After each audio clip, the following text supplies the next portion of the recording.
السلام علیکم ورحمۃ اللہ وبرکاتہ۔ محترم سامعین، خواتین و حضرات، اجالا چاندنی امید اسلامی چینل سے میں آپ کی خدمت میں ویڈیو لے کر حاضر ہوا ہوں۔ اللہ تبارک و تعالیٰ نے جو مضامین، جو عنوانات، جو مسائل و احکام و عقائد اور جو تعلیم و اخلاقیات اور جملہ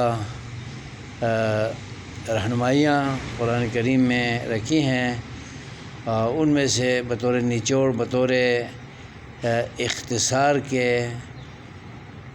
جو سورہ فاتحہ میں بیان فرمائے ہیں، 3 عنوانات بیان کر چکا ہوں۔ یہ تیسرا عنوان ہے کہ ایاک نعبد و ایاک نستعین، عبادت صرف اور صرف اللہ تبارک و تعالیٰ کی ذات بابرکات، ذات لائق تعظیم و تقدیس کے لیے ہی خاص ہیں۔